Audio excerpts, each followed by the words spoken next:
Oke, jumpa lagi di video kali ini kita masih membahas mengenai object oriented ya. Nah, kita bahas mengenai pemodelan. Jadi kalau di pemrograman prosedural, kita bisa menggambarkan struktur dari program yang kita buat bisa dengan menggunakan flowchart. Nah, tapi kalau dalam pemrograman berorientasi objek, kita tidak bisa menerapkan flowchart.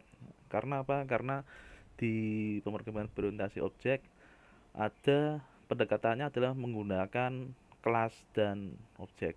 Nah, kalau hanya menggunakan flowchart tidak kelihatan yang mana kelasnya, yang mana objeknya.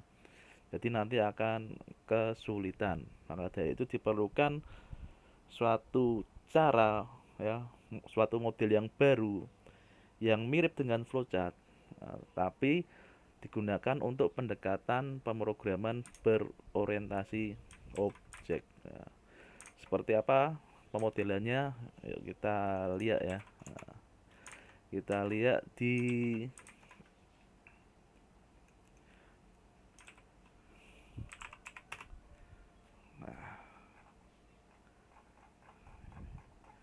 halaman, kita masuk ke bab 5 ya, mengenai notasi, notation. Ya, notation apa? Persamaan ya kalau di matematika. Nah, misalkan Y sama dengan X plus 1 misalkan. Nah, jadi ini notasi kalau dalam pemrograman berorientasi objek menggunakan makhluk yang namanya UML atau kepanjangannya Unified Modeling Language. Jadi bahasa pemodelan yang digunakan secara secara satu kesatuan yang utuh. Nah, sebelumnya kita berbicara dulu mengenai sejarah ya, bagaimana kok UML ini kok bisa dibentuk ya. Nah, kenapa kok tidak memodifikasi dari flowchart saja. Nah, jadi UML ini merupakan pemodelan bahasa pemrograman ya, bukan bahasa pemrograman ya, bahasa pemodelan, modeling language yang utama, primer, yang digunakan untuk menganalisa, menspesifikkan dan mendesain sistem software nanti. Nah, jadi sekali lagi kalau menggunakan pemrograman berorientasi objek, makanya sudah bukan flowchart ya, makanya ini ya UML. Nah, jadi sekitaran tahun 90-an ya. Nah, ini sebelumnya di bab kedua kita sudah pernah membahas ya mengenai generasi bahasa pemrograman. Nah, nanti kelihatan evolusinya di pemrograman berorientasi objek itu mulai tahun berapa, bisa dicek videonya ya. Jadi di pertengahan 90-an ada pendekar-pendekar ya ini ya, dari Booth, Rambach dan Jacobson. Dia kumpul nih, kumpul ya di perusahaan yang namanya Rational Software ya, ya. Kemudian mereka memulai membuat pendekatan metodologi untuk sebuah versi dari UML. Jadi tiga pendekar ini berkumpul dan ngobrol, kemudian merumuskan yang namanya UML ini ya. Nanti bisa dicek ya, mereka ini siapa nih, Booth, Rambaud dan Jacobson. Nah, singkat kata mereka kumpul dan mensepakati oke, kalau pemrograman berorientasi objek kita notasinya menggunakan UML ya. Kemudian pada tahun 97 ya, bulan November, OMG Object Management Group ya mengadopsi UML sebagai standar. Nah, jadi UML ini sudah dipakai standar setidaknya sejak tahun 97. Nah, nah, jadi sudah sejak tahun 97 ya. Kita 97 sedang apa nih ya? Nah, ada beberapa versi dari UML ya. Yang di buku ini didiskusikan adalah UML versi 2.0.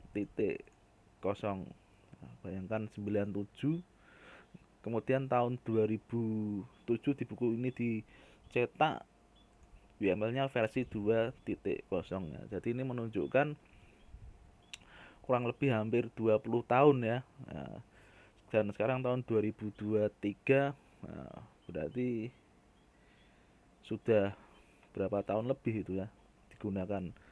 97, 2007, 2000, ya kita masuki dekade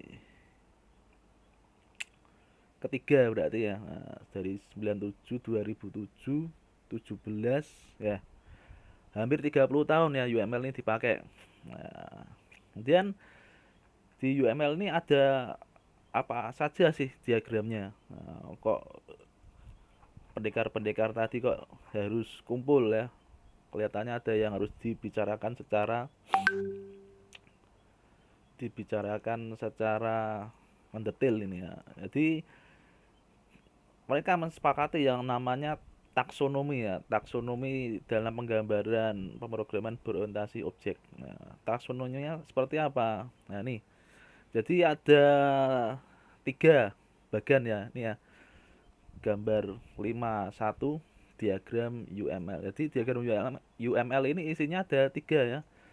Diagram yang sifatnya terstruktur, struktural, structure. Nah, ada diagram yang sifatnya behavior. Nah, ada diagram yang sifatnya interaction. Nah, kita lihat yang structure dulu ya, struktur. Diagram struktur ya. Diagram struktur ini isinya apa sih? Ini ada berapa nih? 1, 2, 3, 4, 5, 6. Ada 6 diagram ya.